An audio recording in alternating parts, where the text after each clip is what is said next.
일타 큰 스님의 윤회와 인광보 이야기. 시작도 끝도 없는 길. 상사뱀. 남녀의 애정 결합이 순수하고 진실하고 변하지 않을 때 값진 삶은 저절로 깃들기 마련입니다. 일편단심, 일념의 사랑은 이 세상을 바꾸어 놓습니다. 일념의 사랑은 모든 것을 정화하는 원동력이 됩니다.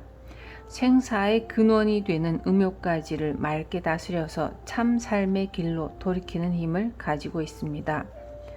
부모에게 효도하고 처자에게 해야 할 바의 일을 충실히 하는 사람 중에는 방종하는 사람을 찾아볼 수 없고, 남편에게 의리를 지키고 일편단심 가정을 생각하는 여인이 타락하는 예는 찾아볼 수 없습니다. 그러나 요즘의 일부 사람들, 특히 사랑과 이별을 너무 쉽게 생각하는 젊은이들 중에는 가정생활을 원활하게 이루기 위하여 서로 의지하고 서로 경계하고 규제하는 법도를 싫어하는 이들이 많습니다. 그들은 나만의 자유와 쾌락을 소중히 여기는 경향이 강합니다.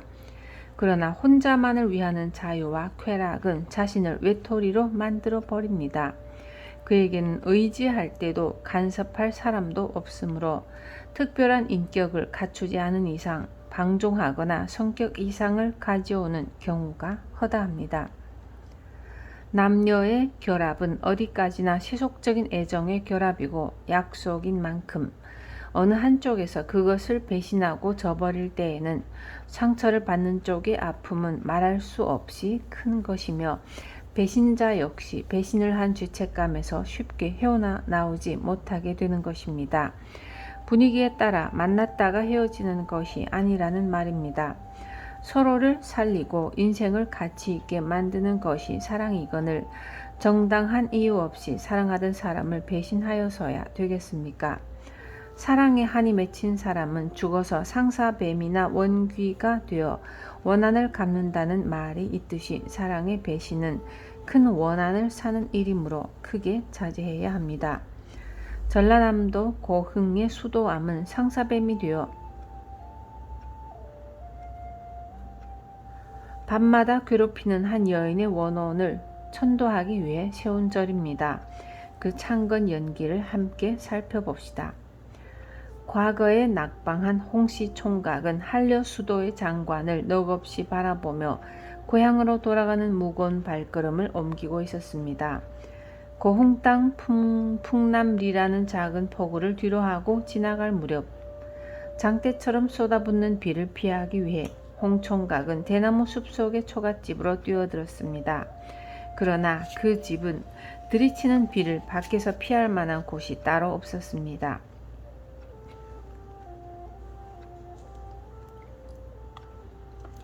주인 계십니까? 잠깐 비를 피해 갈까 합니다. 방문이 열리면서 놀란 눈을 한 젊은 여인이 모습을 보였습니다. 방은 누추하지만 관계치 않으시면 잠시 들어오시어 비를 피해 가십시오. 홍 총각은 옆으로 비껴선 여인이 좀처럼 보기 어려운 절세의 미인임을 느낄 수 있었습니다.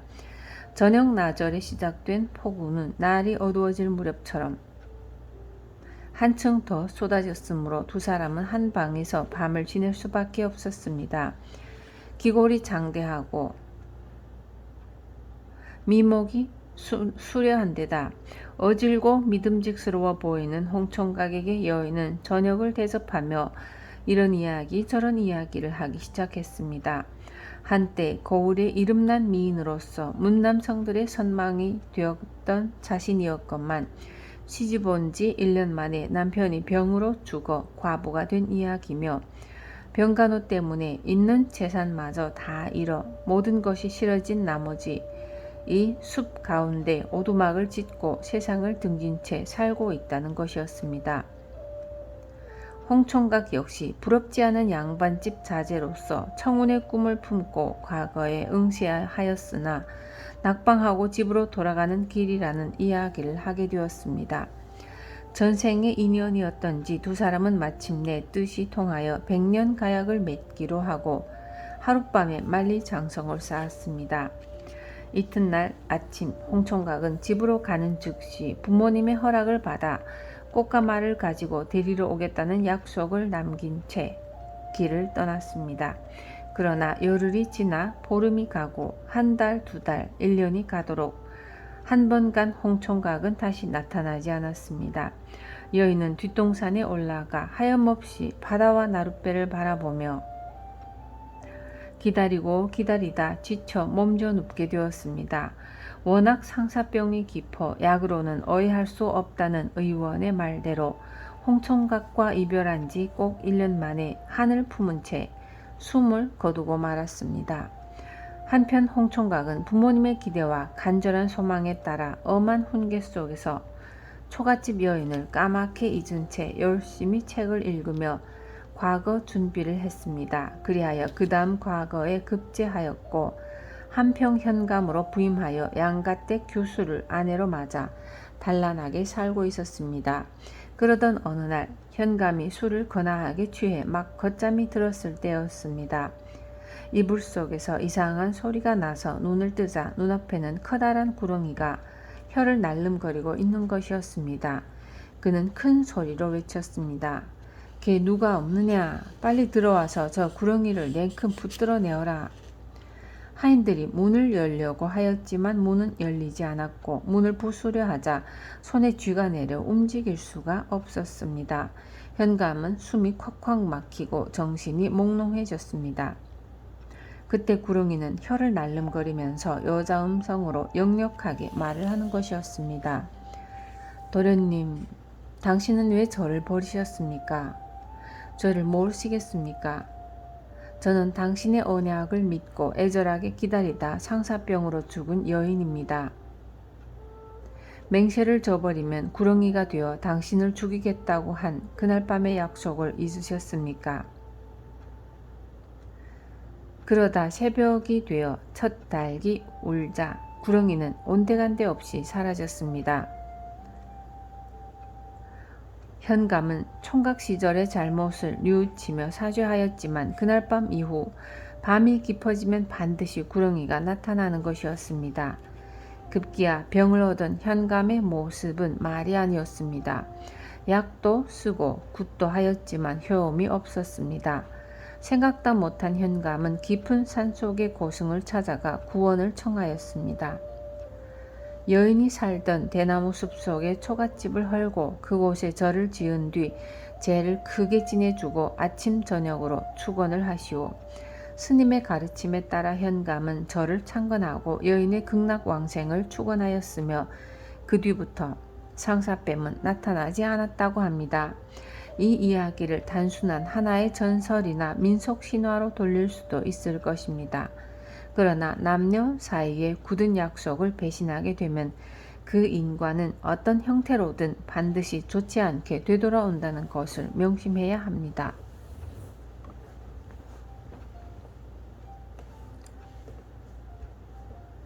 가보인 저울을 태운 아들.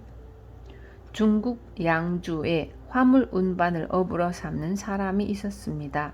그는 임종할 때 아들에게 저울 하나를 주며 말했습니다. 이 저울은 우리 집안을 일으킨 물건이다. 오목으로 만들었는데 중간에 수은을 넣었단다.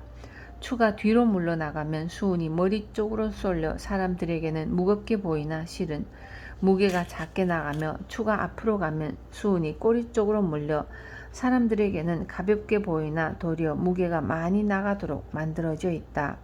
이 저울 덕에 내가 재산을 모은 것이니라. 그러나 아들은 그 저울을 갑오로 삼지 않았습니다. 오히려 아버지의 장사를 지낸 다음 아버지의 죄를 사해 줄 것을 빌며 저울을 태웠습니다. 그런데 그 연기 속으로 푸른 뱀의 형상이 피어올랐고 그 뒤 사랑하던 두 아들이 갑자기 죽어버린 것이었습니다. 아버지의 죄를 사하려 한 것이 두 아들을 죽게 하다니 인과가 거꾸로 됨을 탄식한 그는 넋을 잃은 채 모든 의욕을 잃고 말았습니다. 그러던 하루는 꿈에 금갑신이 나타나 깨우침을 주었습니다.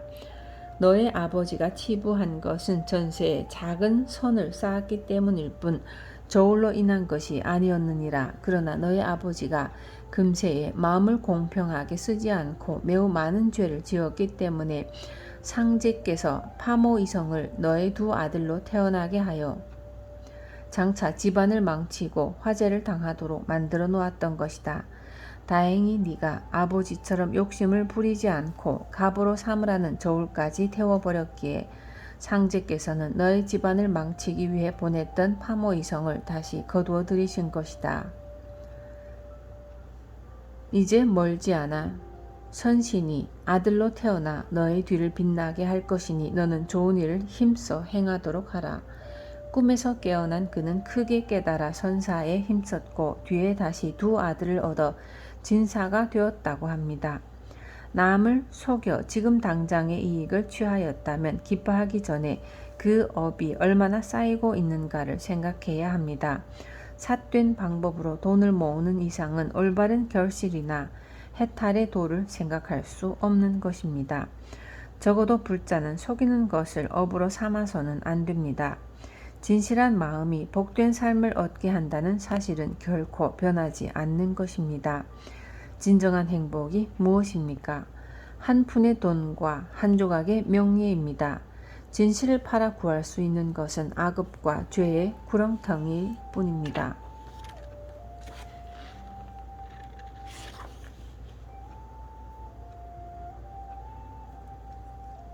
개미떼를 살리고 명이 길어지다. 옛날 관상을 잘 보는 스님이 친구의 아들을 상좌로 데리고 있었습니다.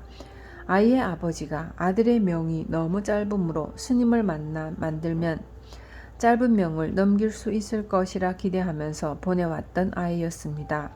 그러나 어느 날 상좌의 관상을 보던 스님은 깜짝 놀랐습니다. 일주일 안에 상좌가 죽을 상이었기 때문이었습니다. 스님은 친구의 어린 아들이 절에서 죽으면 친구 내외가 너무나 섭섭해할 것 같고 다만 며칠이라도 부모 곁에서 같이 지내게 해주는 것이 좋으리라 생각하여 상좌에게 일렀습니다. 집에 가서 삼배 옷도 한 벌 만들고 무명옷도 만들고 버섯도 짓고 하여 한 열흘 다녀오거라. 살아있는 동안만이라도 집에서 부모님과 함께 지내다가 부모 앞에서 죽으라는 것이었습니다. 그런데 열흘이 지난 뒤 상좌는 옷도 만들고 버섯도 짓고 스님 잡수시라며 떡까지 해가지고 아무 일 없이 돌아왔습니다. 돌아온 상좌의 얼굴을 보고 스님은 이상하게 생각했습니다. 얼굴이 본래 단명한 상인데다 최근에 상이 아주 나빠져서 꼭 죽는 줄 알았는데 그 나쁜 기운은 완전히 사라졌을 뿐 아니라 앞으로 장수할 상으로 변하여 있었던 것입니다. 틀림없이 사연이 있을 것이라고 생각한 스님은 상좌에게 자초지종을 캐물었습니다. 집으로 가는 길에 작은 개울을 건너가게 되었는데 개미떼 수천 마리가 새까맣게 붙어있는 큰 나무 껍질이 흙탕물에 떠내려 오고 있었습니다. 조금만 더 가면 작은 폭포가 있고 그 아래로는 물이 소용돌이 치고 있어서 모두가 빠져 죽을 상황이었습니다. 순간 스님께서 죽을 목숨을 살려주어야 불자로서의 도리를 다하는 것이고 복을 받는다고 하신 말씀이 생각나서 얼른 옷을 벗어붙여 옷으로 나무 껍질과 개미들을 다 받아가지고 마른 언덕 땅에 놓아주었습니다. 그뿐입니다. 스님은 그 말을 듣고 무릎을 탁 쳤습니다. 그리고 상좌의 등을 두드려주며 말했습니다. 그럼 그렇지. 개미떼를 살려준 방생의 공덕으로 장수하게 되었고 부처님의 법을 잘 공부하게 되었구나. 이 모두가 불보살님의 가피력이 아니고 무엇이겠느냐. 나무관세음 보살 마하살. 7일 뒤에 죽을 상좌의 생명은 개미들을 살려준 공덕으로 70년 연장되어 80세를 넘겨서 죽었다고 합니다.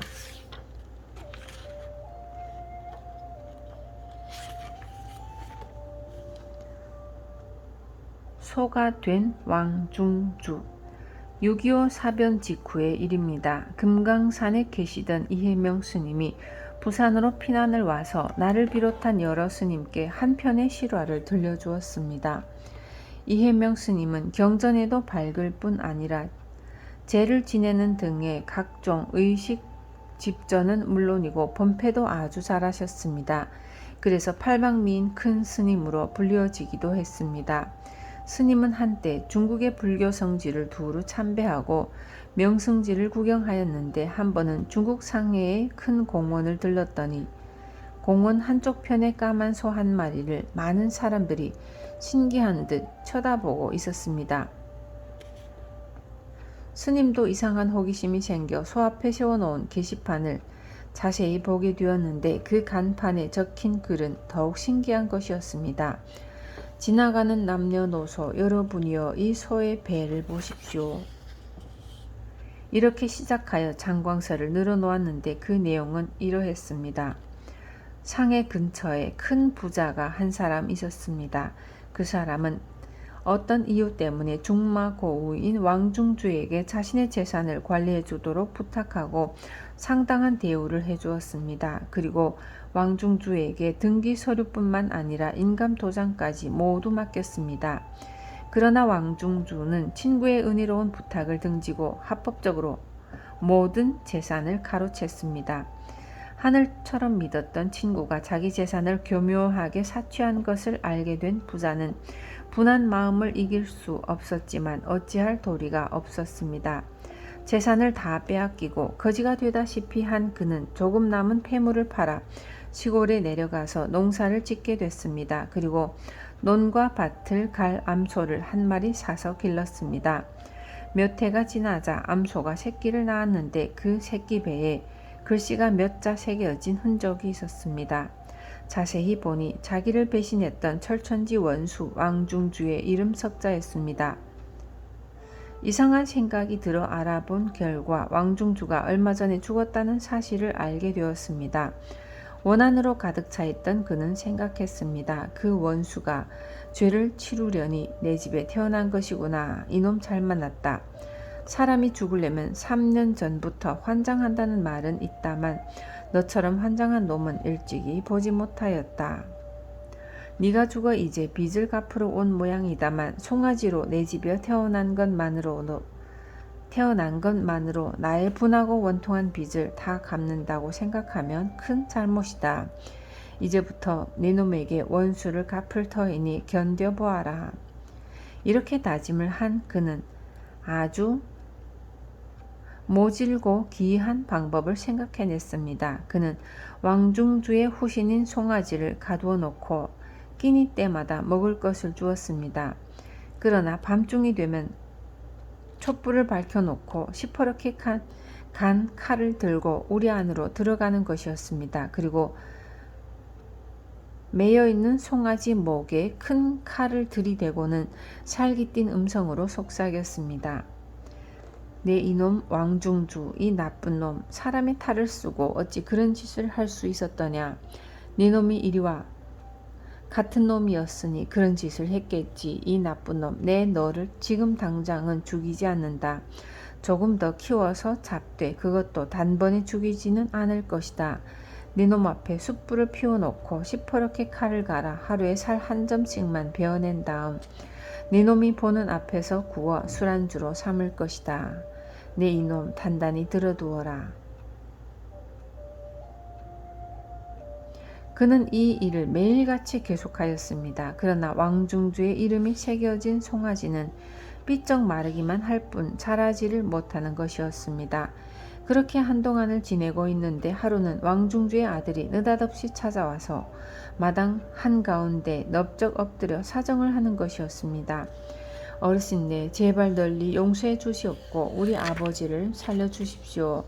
재산을 돌려드림은 물론 모든 것을 영감님 뜻대로 하겠습니다. 부디 아버지만 살려주십시오. 아들은 수없이 절을 하면서 간청했습니다.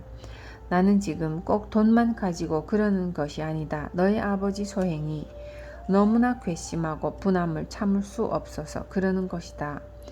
그러나 저러나 너는 어찌 된 일이냐? 어떻게 이 사연을 알게 되었느냐?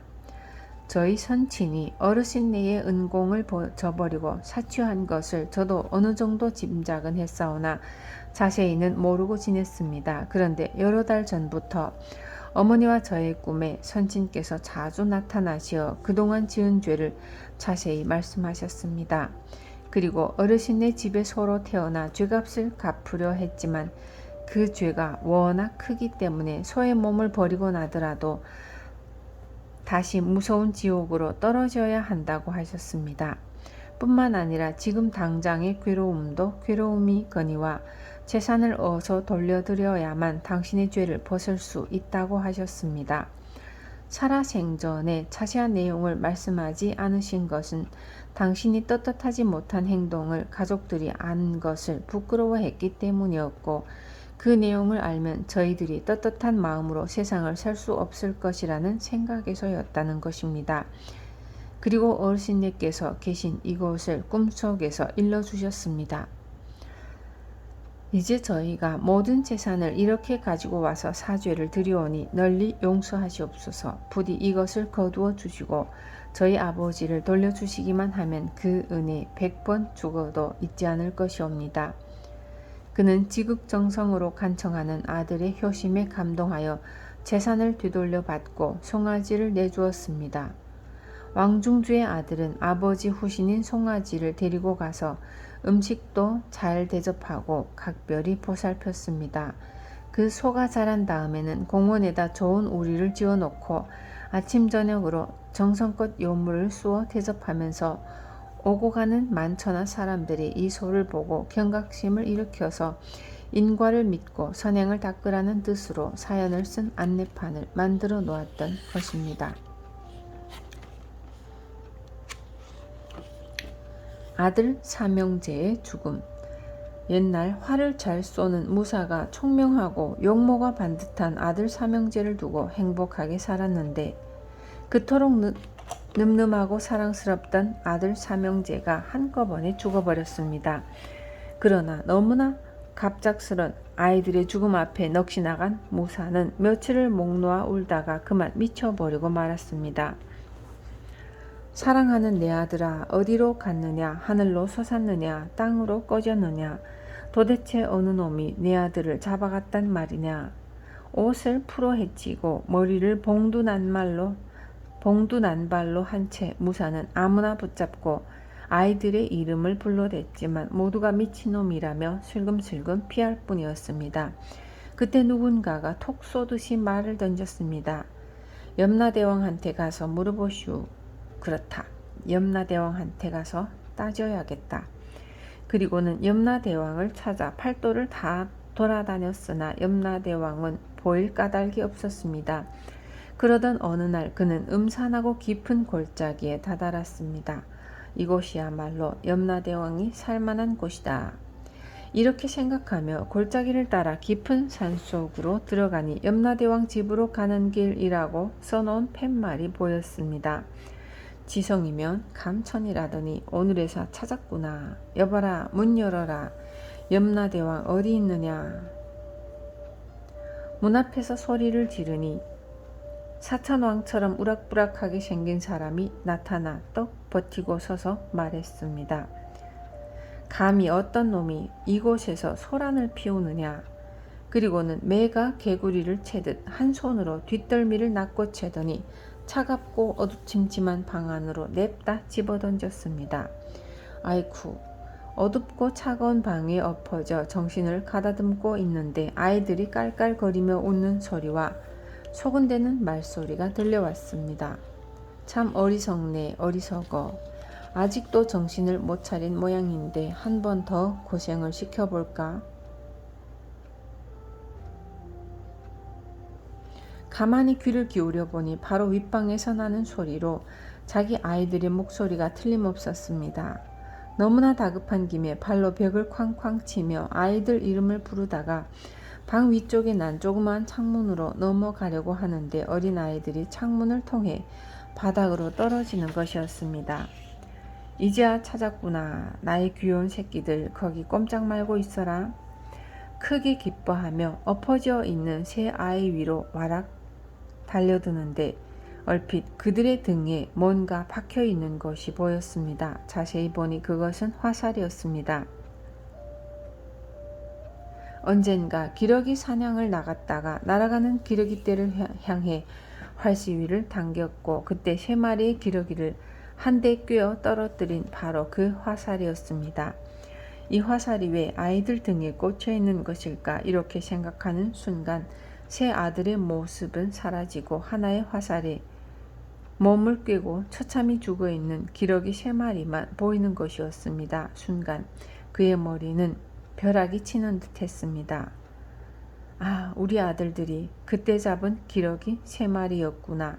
그토록 효성을 다하던 놈들이 일찍 죽어 나의 가슴을 찢어 놓더니 이렇게 원수갚음이었을 줄이야. 그는 비로소 삶의 진리를 깨닫고 이후 어떤 경우에도 살생을 하지 않았다고 합니다.